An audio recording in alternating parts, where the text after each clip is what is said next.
Nosotros empezamos y durante 2 años estuvimos allí picando código, haciendo clientes. Pues 2 años cobrando cero.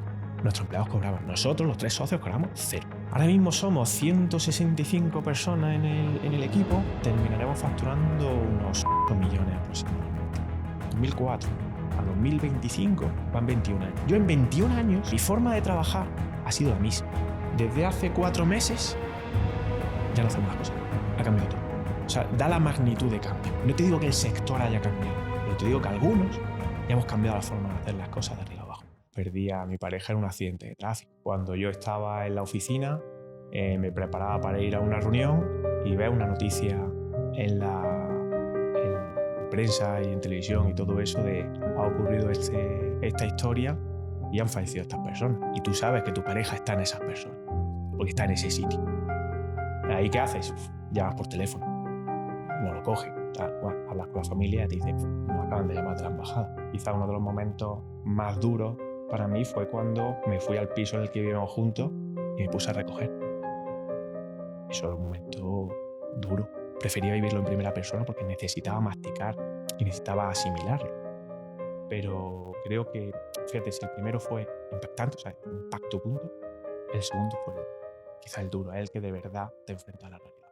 Muchas veces las palabras no valen, lo que valen son los hechos, ¿no? Yo dejé de ser CEO. ¿Por qué? Pienso que un empresario no es esa persona que monta una empresa, dirige la empresa, hace crecer la empresa y está con la empresa hasta que se muere. Mi definición de empresario es esa persona que crea empresas que llegado un momento son capaces de vivir sin que el empresario esté. Si son tus hijos, no puedes tenerlos siempre contigo. Tú estarás en su vida siempre, porque son tu hijo, pero no pueden depender de ti. Que si a mí me atropella un autobús, que no se me muera la empresa. Mira, Fran, yo tenía una vez un cliente que era comercial. Y cuando eres comercial sabes que cuando un cliente está caliente tienes que mandarle el presupuesto para que te lo firme. Y si no tienes agilidad, los presupuestos no se firman y pierdes el cliente. Ojalá hubiera una herramienta que ayudara a mi cliente a que firmaran instantáneamente. Me ha encantado el pitch. Es que es un caso real. Para eso está Firmafy. Firmafy. Para cerrar los presupuestos, los acuerdos, los contratos sobre la marcha. Se lo mandan online y con el dedo firman y completamente legal. Y se cierra el trato. Instantáneo, no tienes que Instantáneo. esperar. No hay que imprimir ahora con mi certificado electrónico donde lo tengo, que no me funciona, ahora pásaselo al siguiente. Nada. Pues ya sabéis, chicos, si no queréis que se os enfríen los clientes, aquí abajo podéis contactarle. Firmafy. Firmafy. Hola y bienvenidos a otro episodio más del podcast de Corbatas Fuera. En este podcast hablaremos sobre tecnología, emprendimiento y muchos temas que seguro que os van a encantar. ¿Verdad, Fran? ¿Quién tenemos hoy? Pues hoy tenemos, no sé cómo definirlo, es empresario, emprendedor, es un creativo, es tecnólogo, es hasta inventor. Tenemos con nosotros a Carlos Calvo, o José Carlos, ¿cómo te llamamos? José Carlos o Carlos me funcionan las dos, suelo decirlo así. 50-50. Bienvenido. Muchas gracias a vosotros. La primera pregunta sería ¿quién eres? Preséntate para que la audiencia te conozca. Pues soy una persona que de Granada, de provincia, como aquel que dice, que he vivido siempre en la periferia, pero he estudiado en el centro. Y a partir de ahí, pues yo empecé a nivel profesional o estudiante, que yo quería estudiar como arquitecto. De hecho, era mi primera opción en selectividad. No me dio la nota y acabé en ingeniería informática. Y la verdad es que se me dio súper bien, o sea, súper contento de que haya ocurrido eso. Yo no tenía ordenador cuando empecé. Fíjate lo que te digo, hasta 4 meses después de empezar la carrera no tenía ni ordenador. Pero es una disciplina que me ha encantado desde siempre. Y entonces la tecnología yo siempre digo que la llevo por aquí. O sea, ser empresario, emprendedor o lo que quieras, pero yo siempre estoy en contacto con la tecnología de primera mano, ¿no? Eso me encanta. Después, a nivel personal, pues padre de familia, 2 niñas, persona muy cercana a los que me rodean. Soy de los que me gusta dar y me cuesta pedir, vamos a decirlo así. Humilde, creo, por naturaleza. Y desde el ámbito empresarial, pues como que primera generación. Es decir, yo en mi familia no tengo grandes referentes de empresas ni nada de esto. Y ha sido una aventura desde que estaba terminando la carrera, decir, yo esta la voy a probar, porque me gusta crear cosas. ¿Cuándo diste el paso a emprender? Mira, yo cuando empecé a trabajar en Assessor, que era cuarto y quinto de la carrera, a la par en cuarto y quinto entré al equipo web de la Facultad de Informática. que era por amor al arte, básicamente. Es decir, trabaja de voluntario en hacer aplicaciones para la facultad, para foros, para cosas de profesores, cosas así. Pero eso te daba la oportunidad de hacer algo que no estuviese en la carrera. Con lo cual, muchas veces es cuando tú terminas la carrera, sabes lo que cualquiera cuando termina la carrera, mejor que peor. Lo que te diferencia es las cosas que has hecho que no es eso. No. Entonces, bueno, yo entré ahí con 2, 3 personas que yo no conocía hasta que entré, eran de mi promoción, pero de otras líneas y tal, entonces yo no coincidí en clase. Y empezamos a hacer aplicaciones para la facultad. Durante esos 2 años nos preguntaban desde fuera, oye, nos han dicho que hay un equipo web de la universidad y tal, vosotros podéis ayudarnos a hacer para mi empresa, para mi historia, para tal. Y entonces, pues de forma, cada uno por su cuenta, pues, bueno, pues te lo hago yo. Y se lo hacías poco más que se lo hacías y te regalaban a lo mejor una impresora y tú tan feliz, ¿sabes? O sea, pues lo que hay. Pero al final ibas viendo como que había algo de demanda. Estamos hablando 2004, 2005, 2006. Y era como el preludio del web 2.0, de todo este boom y demás. Era ese momento, ¿no? Entonces, cuando terminé la carrera, me fui de la empresa. O sea, ese verano cogí y me salí de la empresa. Y me metí a hacer un máster en la facultad y después un doctorado. Pero ahí ya con estos compañeros del equipo web, pues estaban Antonio e Iván, que han sido mis 2 socios en Inteligenia cuando la fundamos, pues dijimos, oye, aquí hay algo de demanda, nos van pidiendo cosas, las vamos haciendo, cada uno hace lo que le da la gana. ¿Por qué no nos juntamos los 3 y montamos algo e intentamos hacer esto? Pues venga, ¿y qué vamos a hacer? Domótica. No hemos hecho nada de domótica. Hostia. ¿Vale? No hemos hecho nada de domótica. Hemos hecho tecnología para el web 2.0, aplicaciones móviles, este tipo de cosas. Al final es irnos a procesos de negocio y digitalizarlo. Eso hemos hecho muchísimo. Después hemos hecho más cosas, ¿no? Después hablamos. Pero bueno, ese fue el momento del emprendimiento, fue ¿por qué no? Es decir, yo ya sabía que trabajar para una empresa yo podía hacerlo. ¿Verdad? Que mi currículum me daba para entrar en una empresa, tenía ya un par de años de experiencia, que no está mal. Pero hacer esa prueba, pues podía estar cuanto menos interesante. Yo no lo hacía porque tuviese referente, simplemente porque era un momento de oportunidad y me apetecía probarlo. Ese fue el inicio. Y entonces por ahí empezamos la parte de emprendimiento con Y ahí Inteligenia. creaste Inteligenia. Ahí creamos Inteligenia. Y empezamos a hacer cosas. ¿Y cómo se pasa de la idea de 3 colegas que son programadores y quieren meterse en ese mundillo a tener tu empresa? ¿Cómo fue ese primer cliente, por ejemplo?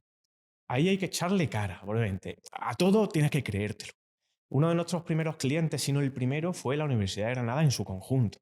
Antes de montar la empresa estábamos uno de mis socios y yo con un traje, con 23 años, yéndonos al rectorado a decir, llevamos 2 años haciendo cosas para la Facultad de Informática y estamos viendo cómo está el resto del ecosistema de la universidad y planteamos una visión allí y dijimos, creemos que si la universidad tuviese esta estructura tecnológica para toda la parte de web y demás, porque había como 400 webs, cada una de su padre y de su madre. Si hubiese algo unificado que le diese criterio, cobertura, que cuando hiciese un cambio aplicase a todo y demás, esto tiene un sentido y podemos hacerlo. Y planteamos cómo hacerlo. Pero era eso, era también echándole mucha cara, porque esto, no veas 23 años con tu traje, tu corbata, no sé qué, allí sentado delante del rectorado, diciéndole, así es como vemos el futuro de la universidad. No le hicieron ni caso.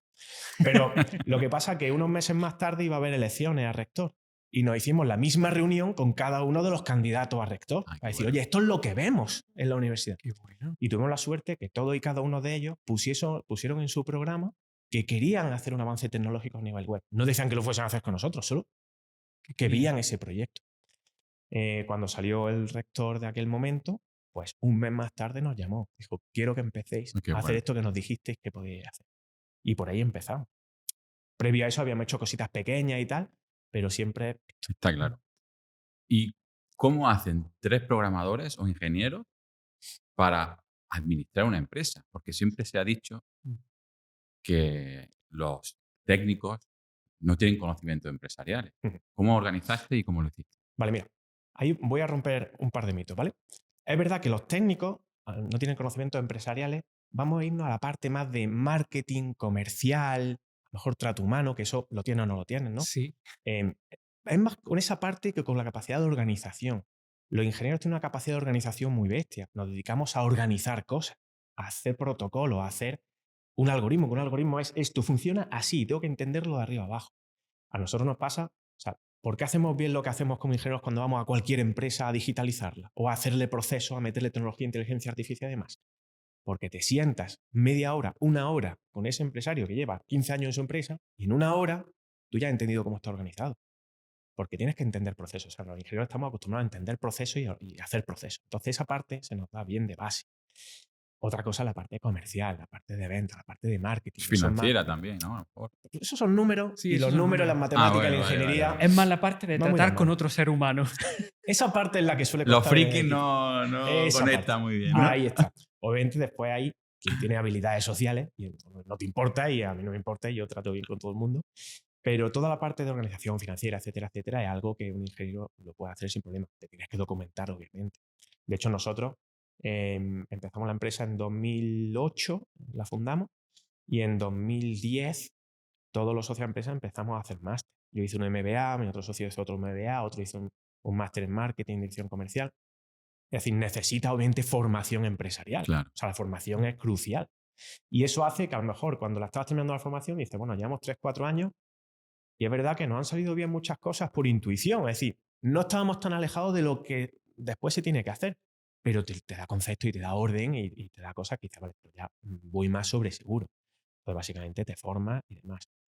Después también, ¿cómo montas algo? Pues a lo mejor para ese momento, en 3, 4 años, pasábamos de ser 3, ya éramos 12 o 13 o algo así. Y una cosa que a nivel de emprendimiento, la gente, claro, cuando ya tiene una empresa funcionando y demás, es como es que los empresarios, lo tal. Nosotros empezamos y durante 2 años estuvimos allí picando código, haciendo clientes. Pues 2 años cobrando cero. Nuestros empleados cobraban. Nosotros, los 3 socios, cobramos cero. Los siguientes 2 años cobrábamos 500 euros. Son 4 años. ¿Cómo manteníais? ¿Casa de vuestros padres? ¿Qué?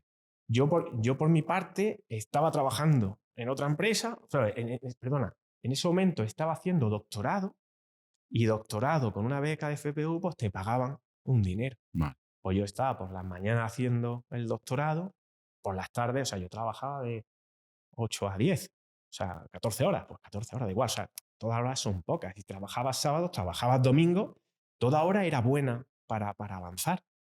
También porque cuando una empresa está creciendo, porque esto también yo creo que desde fuera a veces no se entiende. Crecer cuesta mucho dinero. Porque, o por lo menos depende del sector. En nuestro sector cuesta dinero desde el punto de vista en el que tú, para poder cobrar, vamos a empezar, voy a ir de adelante a atrás, ¿no? Para poder cobrar un proyecto, primero tienes que facturarlo. Desde que lo facturas lo cobras, a lo mejor se van 1 o 2 meses. En aquella época a lo mejor se iban 3 o 4. ¿Vale? Estamos hablando de 2008, 2009, 2010, que los pagos eran largos. Pues voy a ir 2 meses, ¿vale? Por ser positivo. 2 meses para atrás lo facturo. Para tú poder facturarlo te tienen que decir, ok, lo que me has dado me gusta. Eso a lo mejor, vamos a poner un proyecto que no sea grande, a lo mejor son 4 meses de proyecto. ¿Vale? Pues hay 4 meses más para atrás desde que empiezas hasta que está en un punto en el que el cliente dice, venga, va, me lo puedes facturar. Si yo empiezo aquí un proyecto, necesito tener una persona, yo no digo, firmo un contrato, perfecto, va a empezar esto, perfecto, voy a la calle, cojo un ingeniero y lo contrato. No ocurre así. Tú tienes que meter un perfil y adecuarlo a tu forma de hacer. Entonces, como mínimo, si quieres crecer, tú contrátalo 2 o 3 meses antes de que te vengan los proyectos para tenerlo dentro de la rueda. Con lo cual, desde que tú empiezas a incurrir en gastos de nómina, más 3, más 4, más 2, van 9 meses. Con lo cual, para cuando tú cobras el primer proyecto, tú llevas 9 meses de sostener esa nómina. Eso es dinero, contante y sonante que sale de la cuenta. Con lo cual, si tú un año fabricas X dinero y quieres crecer 20%, un 30%, un 40%, a lo mejor en aquella época estamos creciendo al 40%, al 50%, es que lo que ganas no te da para pagar lo que te viene. Yeah. Con lo cual, los socios no cobramos. ¿Por qué? Porque es que si cobramos no había dinero en el banco.Nosotros estábamos a cero. Claro, porque siempre hacíais proyectos a medida, no teníais un software que vendierais, porque eso al final es lo que te da la escalabilidad y el crecer sin tanta gente. Bueno, no creces con gente, pero creces con otras cosas. Creces con invirtiendo en marketing o invirtiendo en publicidad o invirtiendo... Si tú quieres, en tu caso, Firmafy, tú ahora mismo tienes un volumen de clientes. Si yo te digo que tienes 6 meses para doblarlo, ¿cuánto dinero necesitas invertir en difusión para poder doblarlo? Sí, lo que pasa es que en mi caso hago un crecimiento orgánico. O sea, no hago un crecimiento... Sí, pero si tuviese este reto, quiero doblarme. Sí, hay que invertir. O sea, al final tú inviertes de una forma u otra, sea la empresa que sea, tienes que poner capital. Entonces, el crecimiento cuesta dinero. Nosotros teníamos siempre la cuenta del banco cero, nuestra nómina cero. A veces incluso coger ahorros que tenías y lo metías. Claramente tu pareja o tu familia te dice, pero ¿estás seguro de lo que estés haciendo? Que Claro. lleváis ahí 3 o 4 años, que no ganas dinero, que estás poniendo dinero y no tenéis dinero. Qué fuerte. Pero es que así se crean las cosas si tú no vienes, si no tienes capital que te respalde. En nuestro caso éramos estudiantes, no teníamos capital que nos respaldaba. ¿Y sobre qué te montas? Pues sobre esfuerzo, sobre trabajo y crecerte con todo lo que puedes. El momento en tu vida más triste y el más feliz. A ver, el más triste, pues bueno, a nivel personal, yo hace 15 años perdí a mi pareja en un accidente de tráfico. Pues el más triste, cuando yo estaba en la oficina, me preparaba para ir a una reunión y veo una noticia en la en prensa y en televisión y todo eso de ha ocurrido esta historia y han fallecido estas personas. Y tú sabes que tu pareja está en esas personas, porque está en ese sitio. ¿Ahí qué haces? Llamas por teléfono, no lo coge, tal cual. Hablas con la familia y te dice, nos acaban de llamar de la embajada, porque era en el Joder. extranjero además, era fuera de España. Pues obviamente eso te deja cao por completo. Eh, ya está, todo se da la vuelta. Una relación de 10 años y viviendo juntos, etcétera, etcétera, ¿no? Pues bueno, quizá eso fue un momento obviamente muy impactante y consecuencia de ello, quizá uno de los momentos más duros para mí fue cuando me fui al piso en el que vivíamos juntos y me puse a recoger. Eso me lo preferí hacerlo yo.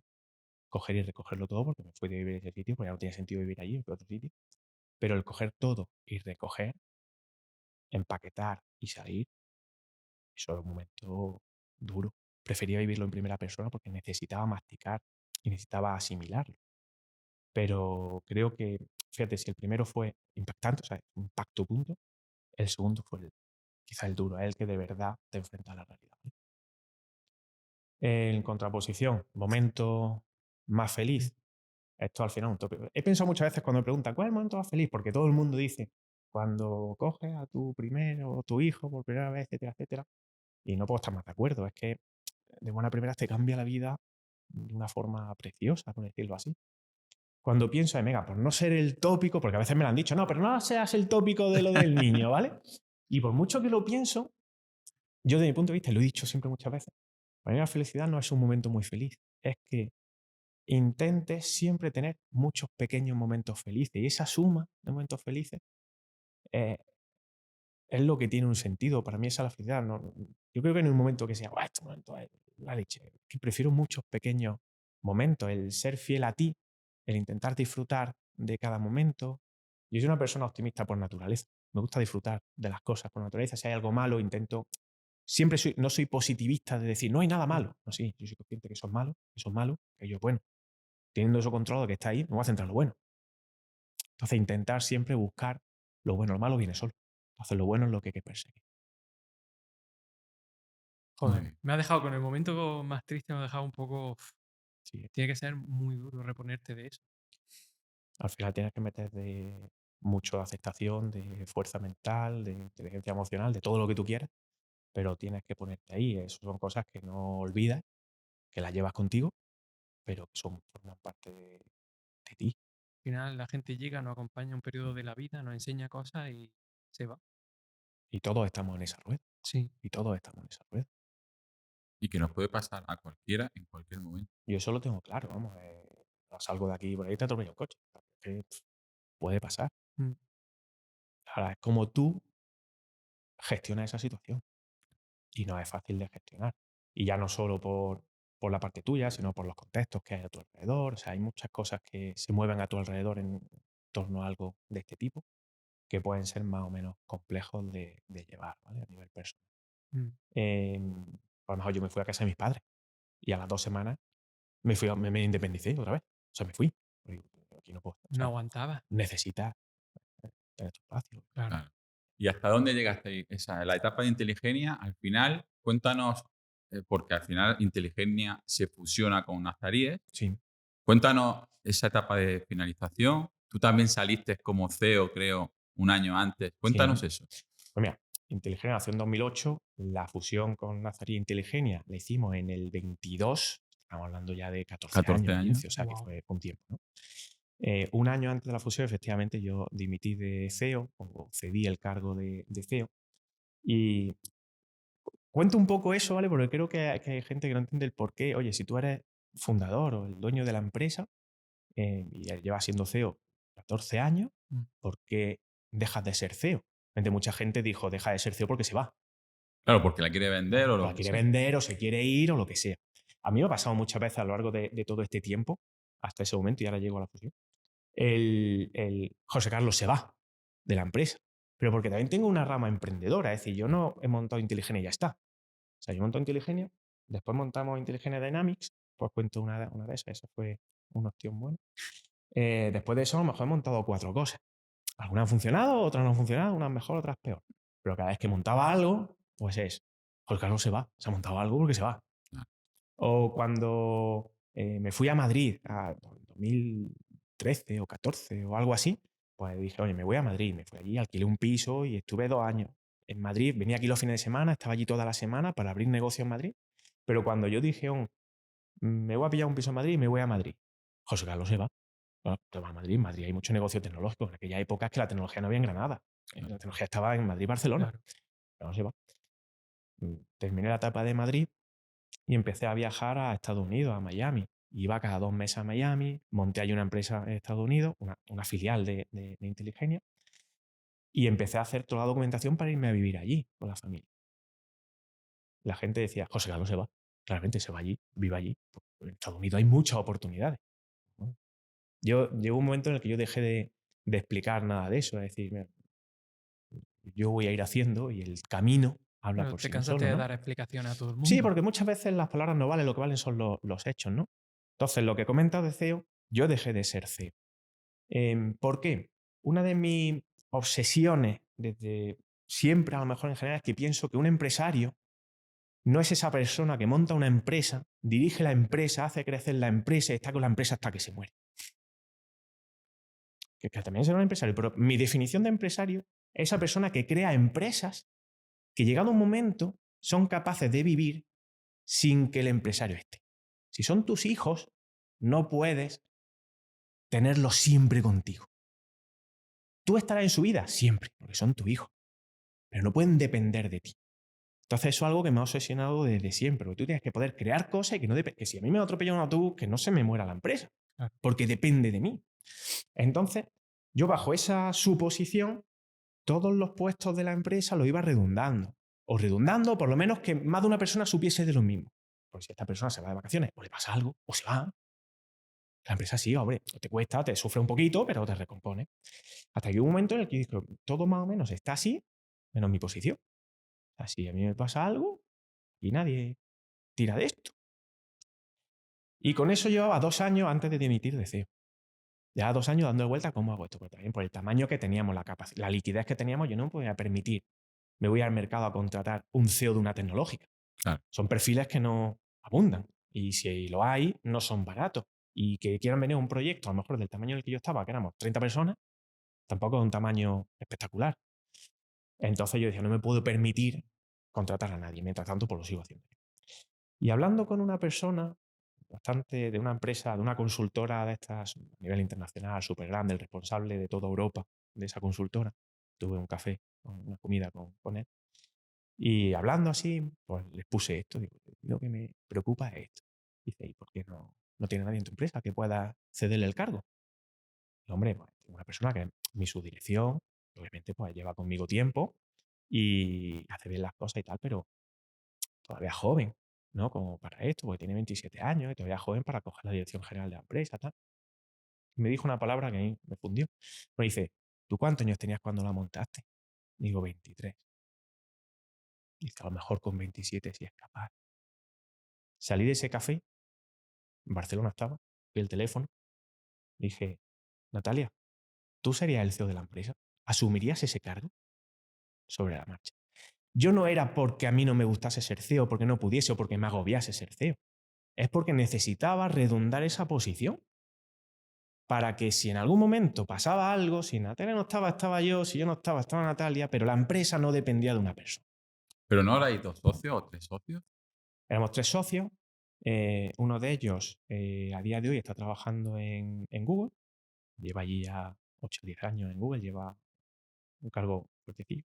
Mi otro socio, de los tres que éramos, tiene un perfil un poco más técnico. Más Entonces, más técnico, a lo mejor no le gusta tanto la parte de gestionar Vale. o gestionar una empresa. Em, entonces, por eso la salida no estaba por los socios, sino que estaba por otro sitio. Vale. Entonces, mi dimisión no fue un ni me voy, ni me agobia el cargo, ni no me gusta. Es un punto de responsabilidad empresarial de decir, esto hay que redundarlo. Legalmente hablando, yo era el administrador de la empresa, o sea, yo era el responsable de lo que pasase allí, No, si estoy de acuerdo pero contigo. Si es hay que que hacerlo. yo creo que es un punto de madurez en los empresarios, que todavía nos pasa muchas veces en Gastrofaz cuando viene alguien y dice, no, es que no tengo tiempo ni siquiera para ir a la comida. O sea, un Sí. día al mes no te puedo organizar para ir a comer. O sea, es que van con la mentalidad de que tienen que estar en la empresa, de que son imprescindibles y de que no pueden faltar ni un minuto. Y es lo que tú dices, hay que dar ese paso atrás y decir, vamos a ver, tengo que hacer que esto funcione sin mí. Que yo me pueda ir de vacaciones, que yo pueda hacer otras cosas y ganar tiempo, porque yo creo que el éxito de un empresario también es ganar calidad de vida y ganar tiempo. Y esto también te permitió, imagino, tener Pero tiempo para el ganar tiempo muchas veces no es ganar tiempo para irme de vacaciones o para hacer ocio. Muchas veces no es eso. Es, si vuelvo al concepto de que un empresario lo que tiene que hacer es crear empresas, si tú no tienes tiempo, ¿cómo creas empresas? De alguna forma. Y a veces tiempo mental, a veces energía, ¿no?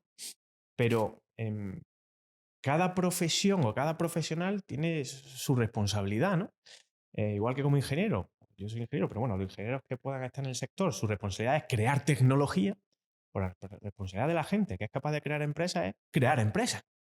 muy bien, no, no, de O sea, acuerdo. esa responsabilidad.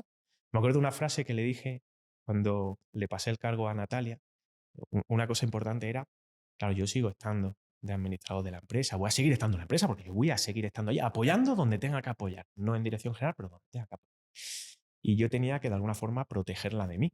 Es decir, yo estoy ahí, llevo 15 años estando allí, obviamente se me respeta, pues, lidero mucho del equipo, etcétera, etcétera. ¿Cómo hago para que ella pudiese liderar, ¿no? Y estando yo allí, porque obviamente si desaparezco es más fácil, Y pero que yo no estaba. chocaran los dos perfiles. No chocaran o que no le hiciese sombra o que no Claro. se dejase guiar por lo que yo le dijese y entonces no coge liderazgo, O que la gente vaya a ti para por lo que le ejemplo. conviene Eso y es vaya a importante, ella para claro. lo que... Como un niño, ¿voy a papá o voy a mamá? Exacto. Bueno, pero ese tiempo de CEO de Natalia duró poco porque llegó esa fusión con Nazaríes. Correcto. Cuéntanos. Un año más tarde hicimos la fusión con Nazaríes. Al final con Nazaríes nos conocemos desde el principio, también lleva los mismos años, 14 años o 15 en la ciudad, lleva un montón de tiempo. Pero sí nos dedicábamos a algo muy parecido que era creación de productos SaaS en la nube, marketplaces, es decir, ese tipo de soluciones que están en la nube y de alguna forma tiene un modelo de monetización detrás y demás, ¿no? Entonces, cada 2 años o así siempre nos sentamos a hablar. Oye, ¿cómo vais? ¿Cómo vais vosotros? ¿Qué hacéis? ¿Cómo no lo hacéis? Y compartir. Y hubo un momento en el que nos sentamos y pusimos encima de la mesa ¿y vosotros alguna vez habéis valorado hacer una fusión con alguna empresa? Oye, ambos dijimos, pues alguna vez lo hemos pensado, porque es verdad que estamos en un mercado en el que el tamaño importa y te permite dar proyectos más interesantes y te permite darle más proyección a todo tu equipo y te permite un montón de cosas. Y en ese momento dijimos, pues abrimos conversaciones por ver si hay un encaje. Si lo hay. Si no lo hay, pues nada. Eso da igual. Y estuvimos en conversaciones, pues fueron 5 o 6 meses, viendo cómo encajaban las cosas, cómo encajaban los equipos, cómo encajaba la visión a futuro de negocio, porque ninguno de los dos lo necesitaba. Realmente, si las dos empresas estaban generando vida, sobradamente, por decirlo así. Era simplemente el proyecto es más chulo si lo hacemos juntos. De hecho, la frase era, si 2 más 2 es 4, no nos fusionamos. Porque para eso seguimos como estamos. Pero no 2 más 2 perdiste, tiene que ser no más. perdiste independencia. O sea, una cosa de las que yo más valoro, Ujú. porque a mí me pasa ahora que quieren comprarme, que tal, quieren entrar como inversores. Y es que yo valoro tanto la independencia y tomar las decisiones, que nadie me tenga que pedir cuentas, que eso está por encima muchas veces de que yo pueda alcanzar clientes más grandes o facturar más. Vale, voy a volver a mi hipótesis inicial. Si nuestra misión es crear empresas que crezcan, que no dependan de ti, tienes que dejar el ego a un sitio y si tú eres más o menos independiente es tu problema. Si para tu empresa es bueno eso, a lo mejor eso es lo bueno para tu empresa. Obviamente en un proceso de fusión o lo que tú dices de inversión y demás, la variable que hace que las cosas funcionen o no funcionen son los egos. Obviamente en nuestro proceso de Nacer Inteligenia pienso que ha funcionado bien porque por ambas partes hemos sabido ceder mucho en ego y priorizar primero, pensar qué le va bien a la empresa. Le va bien esto, estratégicamente le va bien este tipo de decisiones, este tipo de historias. Pues hágase eso. Y todos hemos sido muy generosos en ego, en poner por delante otras cosas y no las personales. Obviamente todo juega, en la mesa todo juega. Pero quizá el llegar a un proceso así, en el que todos pierdan o ganen en igualdad de condiciones y que veas que todo el mundo prioriza, eso es lo que marca quizá la Y, diferencia. y entonces, en tu caso, ¿qué es lo que tú has cedido o qué has perdido y qué has ganado? Creo que todos hemos perdido en independencia y hemos ganado en compañeros de viaje. Ahora mismo la empresa es más robusta que antes. Antes yo decía, si a mí me pasa algo, ¿qué le pasa a la empresa? Por Nacería es pues tres cuartos de lo mismo. A día de hoy tenemos equipos mucho más sólidos, mucho más fuertes, profesionales de un nivel mucho más alto, que hace que la empresa sea mucho más robusta a cualquier impacto. Entonces, tú cuando ves eso dices, prefiero eso a tener más o menos independencia, que independencia tienes. Simplemente que obviamente tienes que consensuar más, pero es que consensuar no es malo. Y actualmente, entonces, el grupo Nazaria Inteligenia, ¿cuántos trabajadores sois? Ahora mismo somos 165 personas en el equipo, ni tan mal. Estamos invertidos en otras empresas además, tenemos otras empresas aparte, con lo cual el equipo humano es potente. Tenemos, a ver, en Granada a lo mejor está el 50% del equipo y el otro 50% está distribuido por la geografía nacional. Tenemos también un equipo en Argentina porque damos un servicio que es 24/7 y demás, entonces nos redundamos bien en Argentina. ¿Qué vais a facturar en el 2025? En el 25 terminaremos facturando unos 8 millones aproximadamente. Muy bien. ¿Vale? 8. Y entonces, en esa fusión, ya el CEO no dejaste de ser tú. Yo no era el CEO ya de base. Natalia. Ah, bueno, es verdad. De hecho, quizá una de las cosas que facilitan la fusión es que yo un año antes haya dejado de ser Ah, es CEO. verdad, muy interesante. Eso ya da una información de que, oye, no hay dos CEOs y a ver lo que ocurre, que Nacería era más grande que Inteligenia. A lo mejor Nacería era el doble que Inteligenia. Entonces, obviamente las cartas estaban decantadas que el CEO debería ser, Claro, obviamente, Eduardo. Pero que aún así es mucho más sencillo si no hay dos CEOs. muy bien. Dos CEOs como dueños de empresa, etcétera. Claramente hay dos CEOs porque Natalia era CEO de la empresa, obviamente. Pero no éramos nosotros dos CEOs, con lo cual eso también facilita el que todo Y entonces, se ¿qué llevara. puesto es el que tienes tú ahora? Yo tengo el puesto de CIO. CIO es Y director de innovación. ya, eso ya se me ha escapado a mí, el tío. Innovación, básicamente, es una posición que a mí me gusta muchísimo porque lo que te dedica es a cambiar cosas. Y yo puedo entrar en cualquier área de la empresa, director de innovación, innovo para afuera, pero innovo para adentro. ¿Qué significa? Que yo puedo entrar en cualquier área, cómo está esto hecho, o veo algo que no va bien, o algo que va bien pero que podría ir mejor. Con lo cual yo estoy muy conectado a qué pasa afuera, qué pasa adentro y cómo vehiculizar el que la empresa avance hacia donde tiene que avanzar, avance de forma sana.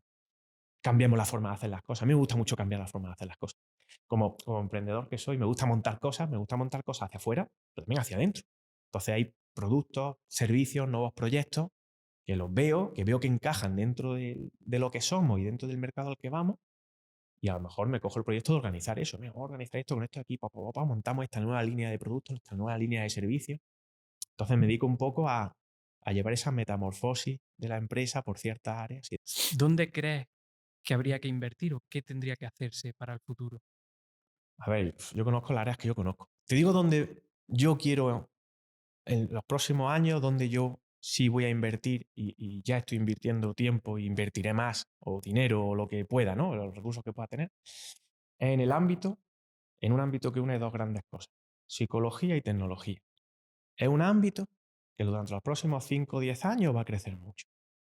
Creo que va a crecer mucho. ¿Por qué creo que va a crecer mucho? Porque las nuevas generaciones que vienen de la nuestra hacia atrás consumen mucho más psicología, mucho más producto psicológico, tienen mucho más necesidad de una satisfacción personal y una experiencia vital. A lo mejor en generaciones de la mía y hacia arriba te focalizas mucho más al área profesional, a dar para adelante, no te preocupas tanto de muchas cosas. Entonces hay como mucho más necesidad ha habido siempre, pero se demandan más en generaciones que vienen por detrás nuestras y además son generaciones que son nativos digitales y tecnológicos. O sea, no eso va primero tecnología. Con lo cual, todo el nicho que es tecnología y psicología ya empieza a abrirse porque ya esas generaciones empiezan a tener capacidad económica. Con lo cual, ya empieza a abrirse. Por eso hace un año y pico monté el proyecto este de emprendimiento en abierto, que era una aplicación para pareja y tal, pero viene a incidir en un tema psicológico, en este caso es producto psicológico para parejas y tecnológico, porque se consume vía digital. Con la inteligencia artificial, que ya, y sobre todo en programación, se pueden ser mucho más productivos en una empresa, ¿habéis empezado a despedir gente? No, claramente no. Venga, te puntualizo dos cosas y entro ahí donde quiera entrar, Venga. César. No es que ahora hayamos empezado con Leia, llevamos con ella más de 7 u 8 años, decíamos, llevamos mucho más que el boom este que está ahora. Partamos de la base de que yo hice un doctorado, que lo he dicho antes, en inteligencia artificial. Es decir, llevo en el sector desde hace más de 13 años. Simplemente que yo cuando me sentaba con las empresas dentro de innovación tecnológica o digitalización, que hemos estado con muchas empresas hablando, yo le decía, oye, ¿por qué no hablamos de IA? Eso era como futuro, magia, caja negra, no quiero hablar de eso será para otro. Y nunca podías hablar de eso. Nosotros hemos hecho proyectos de IA desde hace 6 7 años, pero siempre han sido proyectos de I+D. Proyectos de I+D o con el extranjero, con la entidad pública, porque no había empresa invirtiendo en esto. Pero las entidades públicas se han sacado I+D con IA para ser habilitantes, porque saben o veían ya que por ahí poco a poco iba a venir los tiros y necesitas empresas tecnológicas que estén acostumbradas a la IA para cuando llegue el momento que tengas capacidades. Entonces nosotros sí hemos hecho proyectos de IA desde hace bastante tiempo. Y ahora, llegando a este punto de la IA generativa, cómo impacta en el sector tecnológico, porque en los últimos 2 años la IA ha impactado mucho en sectores como temas de administración, de marketing, este tipo de puestos ha ido impactando cada vez más. Y hay empresas, y están saliendo cada semana, que están reduciendo 20% de su plantilla, el 10% de su plantilla. Microsoft sacó hace poquito que sacaba 5.000 y pico personas de parte de España, que es ¿Quién? ¿Quién? 37%, Microsoft. 37% de su plantilla. Algunas he llegado a oír, porque lo he oído de personas que conozco que están dentro del área tecnológica de la empresa, de decir, mi empresa va a despedir al 10% por la IA, pero aquí no estamos haciendo todavía IA. O sea, que también habrá unos cuantos que aprovechen esto de la IA para decir, no, es que por la IA Ya. justificamos esto, ¿vale? Pero bueno, habrá de todo, ¿no? Pero ha impactado mucho ahí. En el sector tecnológico no había impactado. O sea, nosotros como área tecnológica somos los que venimos a cambiar las reglas del juego, a cambiar el mundo, pero a nosotros no nos había impactado. O sea, eran las manitas, cambiamos lo demás. Entonces, desde hace unos pocos meses ya sí está impactando en nuestro sector y está impactando fuerte. Todavía las empresas no saben por dónde cogerlo. Me voy, igual que cuando empezó la generativa fuerte, hace 2 años y pico, no todas las empresas que tenían gente de administración o gente de marketing redujo un 10% su plantilla al mes 2. No ocurrió. Ni siquiera abrazaron esa tecnología. Le ha costado a lo mejor 2 años entrar ahí. En nuestro sector pasa algo parecido, todavía esto no está implantado. Esto es uno de los puntos que decíamos antes, me gusta ser de los primeros que hace algo, ¿no? Es decir, yo llevo dándole vuelta a cómo, cuando llegase este momento, cómo abordarlo, llevo 1 año y medio diciendo, esto va a llegar y cuando llegue, cómo le metemos este mano porque impacta fuerte en nuestro sector. Y obviamente no puedo decir el cómo le metemos mano porque eso viene a ser información clasificada, ¿no? Porque ahora mismo es secreto sumario dentro del sector. Pero yo sí vengo a decir que desde 2004, que yo empecé profesionalmente trabajando en Acceso y después monté la empresa, 2004 a 2025 van 21 años. En 21 años la tecnología ha cambiado, no lo puedo imaginar, el sector de la tecnología cambia, cada 2 3 años cambia un montón, ¿no? 21 años de cambio. Yo en 21 años habrá cambiado la técnica, pero mi forma de trabajar, la forma de trabajar de ingeniería informática, ha sido la misma. 21 años, la que yo conozco. De ahí para atrás seguramente igual, ¿vale? Como he dicho yo antes, a mí la tecnología me va por dentro. El desarrollo tecnológico. Yo tendré el cargo que sea, ser emprendedor, ser empresario, pero yo mis 5, 6, 7 horas de programa a la semana no me la quita nadie, si no programa un domingo. Es decir, yo estoy muy conectado a lo que se hace, cómo no se hace, y me gusta hacer las cosas y me gusta estar no teorizar sobre las cosas, sino tocarle. Cuando sale algo nuevo, lo toco. Y lo toco yo el primero. Y yo personalmente llevo 21 años haciendo las cosas igual. Desde hace 4 meses ya no hacemos las cosas igual. Ha cambiado todo. O sea, da la magnitud de cambio. No te digo que el sector haya cambiado, pero te digo que algunos ya hemos cambiado la forma de hacer las cosas de arriba abajo. No te digo tampoco que Nación Inteligente haya cambiado ya entera. Nuestra idea es tenerla cambiada de aquí a final de año. O sea, nos falta un mes y pico, ya estamos al 60%. Pero que yo personalmente, desde julio, que es cuando ya metimos el cómo hacer todo, ya llegamos a la conclusión de cómo abordar esto, yo ya nunca he vuelto a trabajar igual que antes. Y es un cambio muy radical. ¿Pero en qué sentido lo dices? O sea, a nivel de Mójate, protocolo. coño, cuéntanos Claro, algo. claro. A nivel de protocolo, no lo llego a entender. Protocolos, sistemas, ¿qué es lo que ha cambiado No, tanto? yo imagino lo que tú quieres decir es que la IA ha aumentado la productividad y a la hora de programar, pues utiliza las herramientas de IA y ya pues no se programa igual que antes. Siempre es totalmente diferente y de hecho abordan los problemas de forma diferente. El resultado que obtienes es otro, no necesariamente es ahora voy más rápido, a lo mejor es ahora voy mejor o voy más robusto. Claro. Va de una forma así.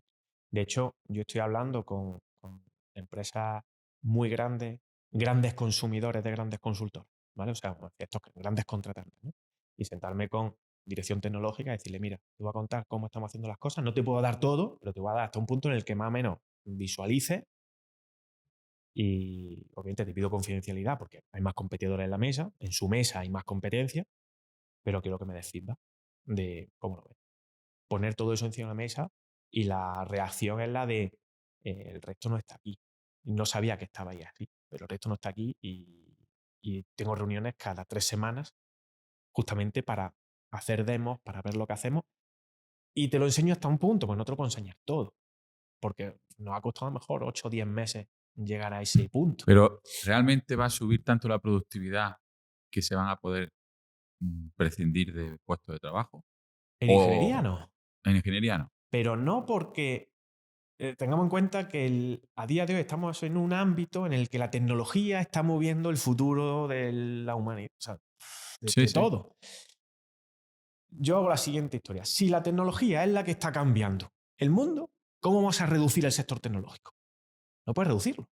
¿Qué es lo que ocurre? Simplemente vamos a ser capaces de hacer un delivery mejor. Vamos a poder entregar más producto o más valor por el mismo precio o por un poco menos de precio entregar el mismo valor. Pero es que hay más necesidades que oferta. Si el mundo tiene más necesidad tecnológica de la que el sector es capaz de crear. Porque todo el mundo tiene mucha necesidad. Otra cosa es que te las puedas permitir o no. Pero el mundo necesita mucha más tecnología de la que somos capaces de dar. Entonces, si nosotros como sector somos más productivos, y véase, por entregar más o por lo que entreguemos sea mejor, somos más productivos, da igual si es que hay más demanda. O sea, el sector seguirá creciendo. O sea, no va a bajar, O sea, a simplemente ver, vamos a producir sí, más no. rápido. O sea, sí, no. Porque hay una realidad. Y es que los programadores son caros, valen mucho dinero. Y si una Sí. empresa tiene 10 programadores Sí. y ahora con 5 puede seguir dando el servicio a sus clientes, Con 5 sigues haciendo, puedes hacer lo que hacías antes con 10. eso, Pero con 10, que es lo que tenías, puedes hacer el doble de lo que hacías antes. bien. Tu competencia va a hacer lo mismo. O sea, tú no te puedes decir, cada vez que ha venido una innovación tecnológica, desde la rueda, no ha sido, pues como con la rueda llego más rápido a no sé dónde, pues en vez de mandar más maíz, Voy a mandar mando el menos. mismo, pero lo hago con menos esfuerzo. No, coño, pues si puedo mandar más maíz, vender más maíz, mando más. Claro, Entonces, es que tiene toda la lógica del mundo. Y hay mucha gente que te vende lo contrario. No, tienes que reducir la plantilla. No, no, no. Esto se trata de llegar más y llegar más rápido. No de ir Sí, pero menos. si no tienes ese aumento de clientes, ¿qué? bueno, ¿Lo siguen manteniendo porque dices que va a hacer más cosas? Si no sí. tienes clientes, Si no te pues vienen clientes. si esa es tu idiosincrasia, que no tienes más capacidad de crecimiento, que has tocado límite, has tocado techo, pues tendrás que reducir. Pero no pasa nada, porque muchos otros querrán cogértelo. sí, sí, bien, bien, bien. O sea, No, que al sí, final- a ver, es verdad que el empleo de los programadores creo que no corre peligro, No, porque son o sea, los que, como tú has El dicho, sector están tecnológico no cambiando corre el peligro. mundo. El sector tecnológico se va a mover. Sí, Se va a mover, va a cambiar su forma. No su tamaño, eso. pero sí su forma. Entonces vamos a enfrentarnos a un nuevo sector tecnológico en los próximos, no te voy a decir que es mañana, los próximos 2 años, en el que de buena primera vas a ver otro tipo de empresas tecnológicas, seguro. Otra forma de hacer las cosas. Aquí ya es verdad que es ya Quizá, jugártela, ¿no? Pero quizá también incluso más atomizado el sector. justamente. Claro. Va a ser un sector, esto ya es una opinión, pero esto ya es qué creo, qué tiene sentido. Otra cosa después, lo que pase. Desde mi punto de vista, las empresas muy grandes, muy, muy grandes, bajarán y se crearán muchas empresas más pequeñas. Se atomizará un poquito más el sector. Claro, porque si se democratiza la generación de software, las grandes, por ejemplo, vamos a poner en mi sector SAGE o SAP, que son las grandes, digamos como se atomizará más porque habrá más empresas que puedan entrar a jugar con menos recursos. Exactamente. Por ejemplo, puede haber más competencia ahí. También, más que a lo mejor compitan con un SAGE, que es una cosa grande, o un Ujú. SAP y demás, es que hay muchas necesidades a día de hoy no cubiertas, Claro. que nadie cubría porque el costo de cubrirlas, de coger un equipo de ingeniería, de crear el producto, de validarlo, etcétera, etcétera, Ujú. tenía mucho riesgo de después de tener un ROI adecuado. Mm, En cambio, si esto se me hace un poquito más claro. asumible, lo mismo hay muchas oportunidades que ahora sí tienen sentido. Hay muchos océanos azules que se abren. ¿Qué pasará con esos océanos azules? Pues que a lo mejor las grandes empresas bajan, pero todo eso que sale Ahí está. se coloca en otro sitio. Exactamente. Mm, ¿Y por qué digo que baja? Y esto puede ser que ocurra o que no ocurra. Pero desde mi punto de vista, lo mismo que tú has dicho es, si yo no tengo más clientes, no puedo crecer más, o me sobra gente, ¿no? Los muy grandes ya compiten en un mercado en el que, si me invento, que cojo las 7 grandes consultoras mundiales de tecnología, entre todas se reparten todos los grandes clientes, si ahora pueden producir el doble, ¿qué hacen? Nos vamos a otro planeta, porque claro. no hay el doble de clientes. Entonces, ¿qué pasará? Tendrá que reducir un poquito, acomodarse. Pero habrá que cubrir otras muchas necesidades en otros ámbitos que se van a abrir. Y posiblemente el sector cambie, pero no baje de volumen. Muy bien. Qué Un bueno. momento chulo, un momento chulo. ¿Qué consejo le daría a una persona que quiere emprender? Que quiere emprender y no ha emprendido nunca. Sí. Formación, que hable con gente que haya emprendido, que coja su idea que tenga y la comparta lo más posible con gente que sí haya emprendido. Y le diga, oye, ¿cómo arranco de esto? Que valide con un público objetivo, oye, tú pagarías por esto. Que no les valga con lo que le diga su familiar, su amigo, que le echen mucha cara en antes de ponerse a crearlo, hablar mucho, dar muchas vueltas, porque eso, y una cosa que también digo es hablarlo y escribir. Escribir hace que ordenes la idea. Muchas veces en la cabeza todo suena bien, tú mismo te lo dices. Guau, pues esto hago esto, y eso tiene sentido. Digo, vale, escríbelo. Te pones a escribirlo y ahora pon números. ¿Y esto cuánto cuesta? ¿Y esto cuánto cuesta? ¿Y esto cuánto te paga esto? Y hace un pequeño plan final. O sea, suma, restas 4 cosas en un plan financiero. Empieza a ver que en el papel no todo se sostiene. Dice, esto no me cuadra con aquello. O ahora que tengo que escribir esto, ¿cómo vas a encontrar a los clientes? Pues esto no lo he pensado yo demasiado. No, piénsalo y escríbelo. Ese proceso de escribir es un proceso de reflexión contigo mismo que te hace madurar la idea. Entonces, te diría, escribe lo que puedas y comparte con quien pueda. Sobre todo si es la primera vez. Si ya has hecho 7 veces, por lo menos tienes que compartir un poquito menos y tal, porque lo tienes más claro y por dónde meterle mano. Pero al principio, si es la primera idea, no piensa que te va a hacer rico con la primera idea ni que te va a funcionar. No importa. Si la primera idea no es para que funcione perfecta, si es para que aprendas a hacerlo, si esto hay que equivocarse 3, 4 veces para que algo salga, que lo mismo te sale. Pero que quizá eso diría, escribir y compartir. Si tú estuvieras estudiando algo relacionado con el desarrollo, con la programación, ¿qué habilidades o qué tendrías que pulir para que te contraten en una empresa? Mira, con lo que viene ahora mismo de la IA, etcétera, etcétera, te diría que lo que tienes que estudiar es cosas relacionadas con negocio, con empresariales, con cómo funcionan las empresas por dentro, cómo funcionan los departamentos, entender cómo funcionan los procesos de negocio. No para que montes empresas, sino porque cada vez se va a valorar más que ese perfil técnico, más que saber mucho, mucho de tecnología, lo que sepa es entender problemas reales para poder llevarlos a la tecnología. Con lo cual, lo que te diría es, estudia ingeniería, estudia temas técnicos, tal, tal, y hazte también formación, interésate por cómo funciona un departamento de administración, cómo va el tema financiero, el tema de marketing, el tema de entender diferentes departamentos, diferentes realidades. Y eso te va a hacer entender o llevar esos problemas a tierra, porque mucho de lo que antes hacía un ingeniero te lo va a hacer la IA. Y los ingenieros tienen que subirse de nivel. Y subirse de nivel significa entender de tecnología, pero entender del quién tiene el problema para transferir esos problemas a tecnología. Carlos, ¿qué opinas del robo de talento en las empresas tecnológicas? Mira, ahí no estoy ni a favor ni en contra, ni todo lo contrario. Esto es un tema de gestión de riesgo. Cuando te viene un robo de talento, nos ponemos a esto, que viene una empresa, que ya ocurre mucho menos, que esto ocurría mucho hace 2, 3 años y esto ya se está parando porque está cambiando mucho todo. Pero al final venían y a lo mejor yo he tenido perfiles junior con año y medio de experiencia y le han puesto encima de la mesa 45.000 euros. ¿Qué dices? Un año y medio de experiencia, 45.000 euros. Y me lo decían, no, es que me ofrecen. Digo, corre, firma. ¿No? O sea, Firmo hasta yo. firma, ¿no? Entonces, eso ocurre, eso es un extremo, ¿no? Confirma Pai, ¿no? Eso es Hay bueno. que meterle, tío. Entonces eso ha ocurrido, ¿no? Ahora bien, ¿es bueno o malo? Oye, a lo mejor la empresa que está sobrepagando al perfil lo hace porque a lo mejor tengo un proyecto montado donde necesito 15 perfiles de ciertos tipos de conocimientos para que el proyecto ande y me falta esta pieza. ¿Sé que la estoy sobrepagando? Sí, pero es que sin esa pieza se me cae el proyecto entero. Pues a lo mejor a esto sí le estoy sacando el conjunto del proyecto, le estoy sacando margen, con lo cual a mí el proyecto me funciona, pero este en concreto sé que lo estoy sobrepagando. Entonces, lo ves por ahí y dices, tiene sentido empresarial que le sobrepaguen, porque lo metes ahí. Otra cosa es la gestión de riesgo que asume la persona que acepta eso. Y yo es la parte a la que me voy. Me voy a un punto empresarial, ¿vale? Las empresas que vendemos servicios, vendes horas, vamos a decirlo así, o vendes proyectos, nosotros vendemos proyectos y vendemos servicios. Al final tú tienes una gestión de riesgo de cuánto paga el mercado por el valor que le estás entregando. Y el valor que le estás entregando tiene un coste para ti. Cuanto más se acerque una línea a la otra, más difícil, hay más riesgo, ¿no? Porque, ¿qué pasa si tu línea de costes se sube mucho? Tú tienes que subir mucho la línea de pago. Si el mercado no te acepta esto y tú lo tienes que bajar, tú tienes que bajar esto No como hay sea. margen, claro. ¿Cómo lo bajas? Con todo el que esté sobrepagado, ¿no? Porque el que está sobrepagado es el que dice, hombre, el que me aporta, para lo que me cuesta no me aporta tanto valor.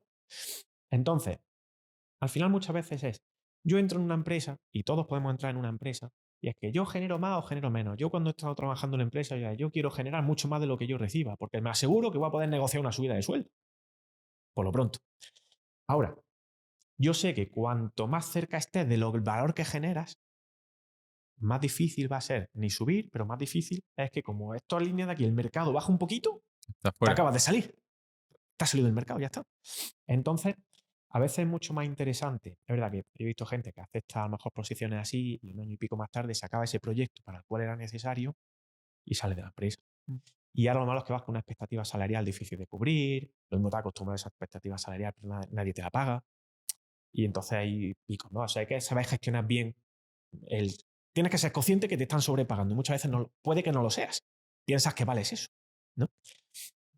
Yo creo que en nuestro sector es mucho más importante hacerte una carrera que dar un salto muy grande. Pues dar un salto muy grande, una oportunidad así súper guay, hombre, si te estás yendo a Estados Unidos, allí es que pagan más. Pero acostúmbrate que vas a tener que vivir allí. Porque en Estados Unidos, si deja de contratar aquí porque ahora internaliza lo que sea, está todo de fuera. Pero hazte una carrera, te va a dar una solidez a largo plazo. Como vayas cambiando de proyecto cada año, yendo a oportunidades y tal, cuando lleves 7, a ver quién te contrata. Claro, si eres un mercenario como los que hay en consultoras que van cada 2 años cambiando por 4.000 euros de diferencia, O eso sea, no te lleva solo a te van nada. a querer si eres pieza necesaria para un proyecto que si no te tengo no sale.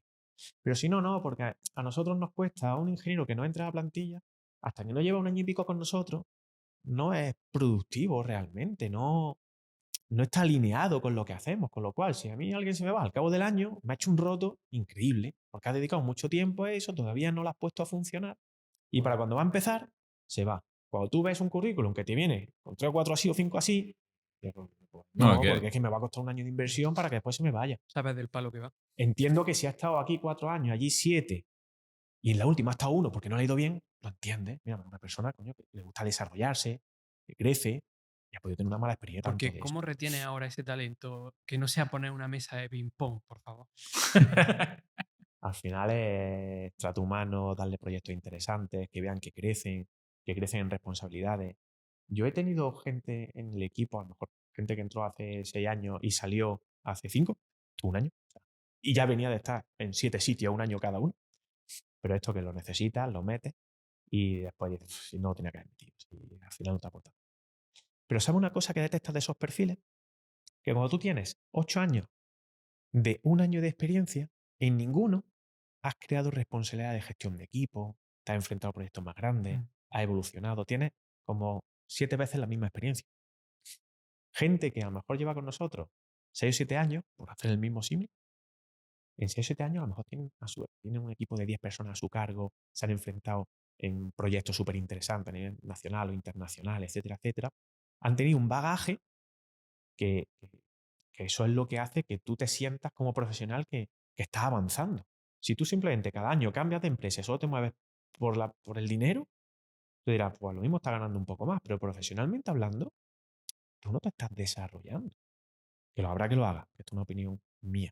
Porque yo sí veo cómo está funcionando la gente que lleva 5 6 7 años, que son buenos y que van subiendo y cogen responsabilidades que yo a una persona que venga de 10 años de la calle, el mes uno no le voy a dar esa responsabilidad porque no lo conozco. Claro. Necesito aunque sea un par de años, un año y medio o dos, para ver cómo te reacciona y a partir de ahí le vas dando responsabilidad. Pero si en un año y medio se te ha ido, no Vale, esperas que ¿y pueda cuál es ser. vuestro secreto para controlar el tiempo de trabajo o la productividad? O sea, ¿cómo lo gestionáis? Es que quizá lo que no hay que controlar no es el tiempo que trabaja, sino lo que produce, Sí, sí, por eso, efectivamente. yo te lo he lanzado. Mira, es verdad que al final cuando tienes un equipo grande o tienes tiempo ya, ya llevamos más de 15 años trabajando en esto, tú ves cómo funciona un ingeniero, aunque no lo veas, ves lo que entrega y el ritmo que entrega y a la calidad que lo entrega y tardas un mes en ver si eso que está entregando tiene sentido para una jornada full time, con unas capacidades, se supone que tú estás como perfil senior, intermedio, según el perfil que tienes, que al final tienes mucho donde comparar. Cuando tienes trayectoria y tienes mucha gente y viene de mucho tiempo, tú ya sabes medir.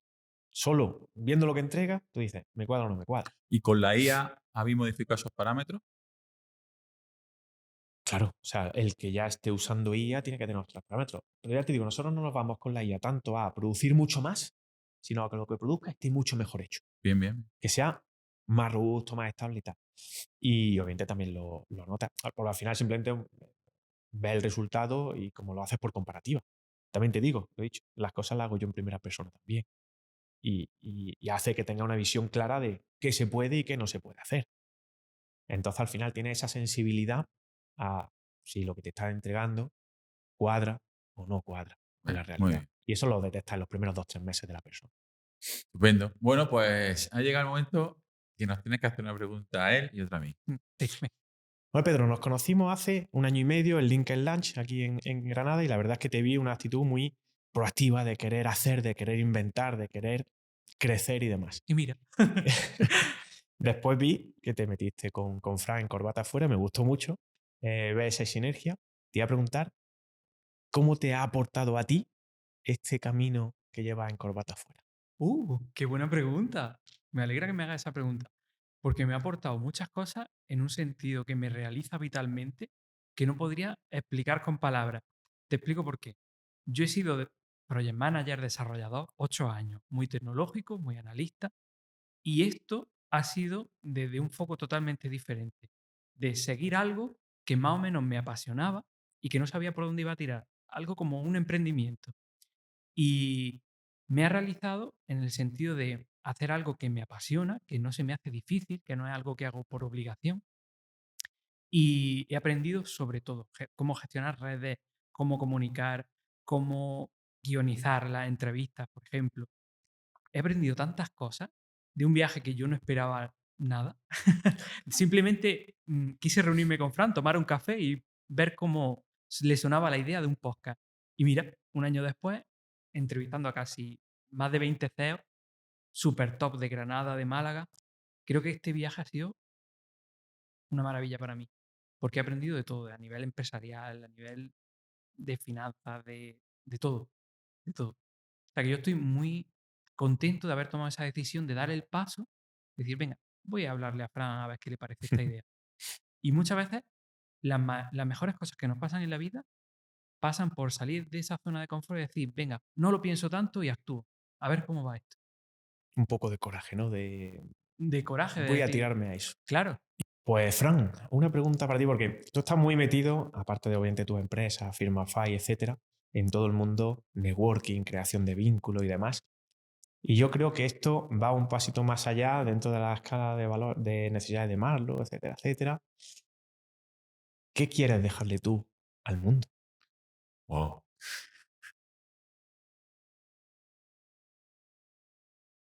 Pues no me lo he preguntado así como tal. Porque impacto e impronta estás dejando. La cuestión es tú qué quieres dejar. Pues mira que nosotros hacemos la pregunta a la gente de cómo quieres que te recuerden. Y al final yo estoy de acuerdo con lo que dice mucha gente, que es que queremos que nos recuerden como buenas personas y gente que aporta algo a la sociedad y hace que sea un poquito mejor en la gente. Entonces yo, es verdad que me estoy dedicando últimamente a conectar a personas e intentar que sus vidas sean un poquito mejores en cualquier ámbito, en el ámbito profesional o en el personal. Todo lo que está surgiendo y esa pequeña chispa que yo puedo generar para que sucedan cosas en Granada, eso a mí me llena. Y entonces, soy feliz con eso. Y me aporta tantísimo y a nivel económico es cero. Pero es que lo que hemos estado hablando, hay cosas que te dan mucho más, ¿no?, que cualquier cantidad económica. Así que, Bonito das. Es dar, ¿verdad? así es. Muy bonito. Sin esperar nada Enhorabuena, de ¿eh? cambio. No, y enhorabuena, ¿eh? En los últimos 2, 3 años ha hecho mucho en la ciudad. Gracias. Gracias. Sí. Rodeado de amigos como vosotros, es un encanto. Esto es una maravilla, tío. Qué guay. Pues sí, es sembrar, sembrar y recoger. A lo mejor el día de mañana te recuerdan como el que promovió el emprendimiento, inició nuevas generaciones de emprendedores y de Bueno, empresas. yo estoy haciendo algo que me gusta a mí, que lo disfruto, que es lo que me hubiera gustado que años atrás hubiera en Granada. Claro. Y ya está, poco a poco disfrutando, sin más propósito que ser la persona que tal, ¿sabes? Y no hay un business plan. No hay un business plan. Que muchas veces el impacto que deja en la sociedad es una recompensa más que grande, ¿eh? Porque hay cosas que solo amplifican si no hay un retorno económico, porque la gente se lo cree más y de buena primera amplifica y hace que la gente lo continúe, ¿no? Si a lo mejor algo como GastroHub, si fuese un negocio, lo mismo no hubiese eclosionado tanto Es verdad. que Totalmente. no siéndolo. Al no serlo, hace que todo el mundo lo sienta propio y al hacer que todo el mundo lo sienta propio, crece mucho más. Es como si me lo llevo al mundo de la tecnología, es como el software libre, ¿no? Cuando hace un software libre, la gente lo siente propio, Efectivamente. crece mucho. Es verdad. Y es un movimiento que hay en el mundo tecnológico del software libre que no existe en otro. En otro ámbito no existe regalamos cosas. O sea, en arquitectura no existe damos planos gratis para que todo el mundo los pueda usar. No existe.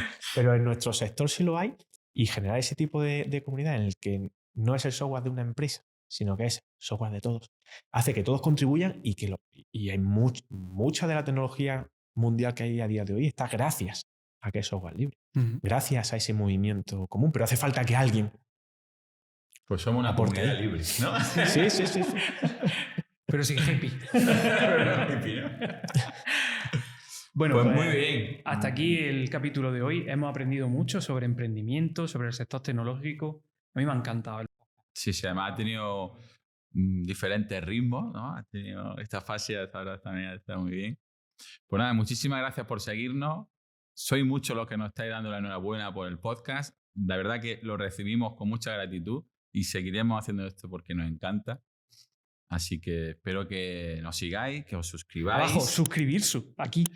Y nada, y que si ponéis un comentario ahí de cómo os ha parecido, pues mucho mejor. Venga. Adiós. Adiós, chicos. Gracias.